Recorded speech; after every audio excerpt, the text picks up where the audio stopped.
Taylor right here. In the wake of the news that John Morant has a bone bruise in his knees, which kind of essentially pulls name of any alleged wrongdoing, do you regret kind of targeting him after game 3? Targeting? Like by accusing him of like yanking on his knee? No, I was just, I mean, that's what our medical team and Josh said was when the injury was felt was on that play. So I'm just stating the facts of what our guys have told us in-house.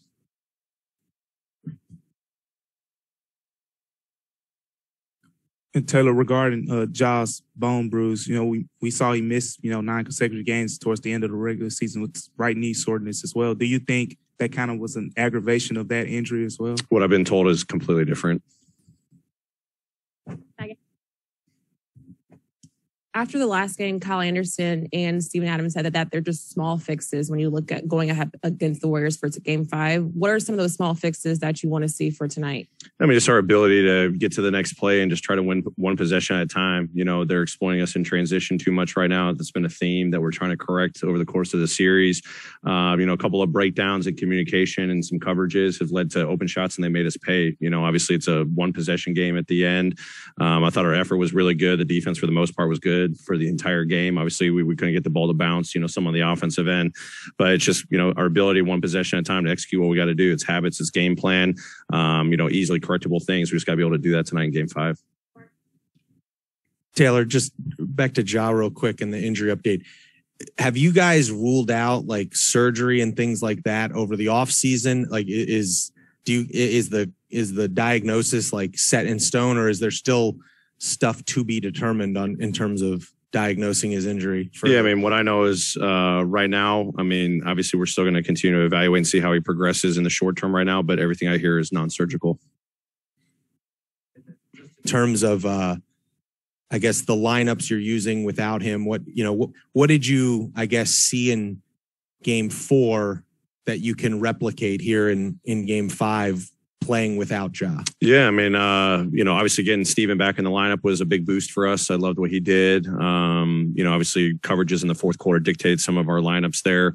We got to help with the second unit a little bit more. Obviously I played Tyus a lot, just getting some more creation on the offensive end. Our pace isn't where it needs to be right now. I mean, we're obviously busting our tails on the defensive end. I keep telling the guys, we just got to have that same urgency and effort on the offensive end. So it's just got to be by the collection of our guys. Anyone's got to bring it. We got to push it. We got to attack. We got to just get the ball moving. We watched the film and show the times when we did do it. We were getting threes and layups. Obviously, we got in the paint a little bit more last game, which was nice compared to the first 3 games.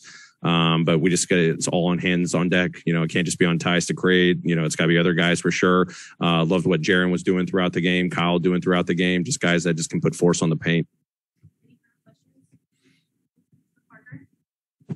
Taylor, so in game 4, it looked like they didn't really have much of an answer for Jaren Jackson on the inside. I know Draymond even said that on his podcast. Just is that film and that tape kind of, especially with Ja out, kind of emphasize maybe the need to make Jaren more of a feature to go-to option? Oh, absolutely. I mean, I thought he was great. Obviously missed a number of shots from the outside. We'll take those shots all day. But I love the force that he played within the post, his drive game, his second side action, attacking closeouts.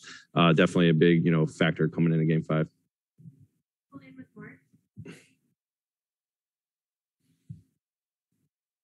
Obviously, after the game, you were supportive of Dylan's game in game 4.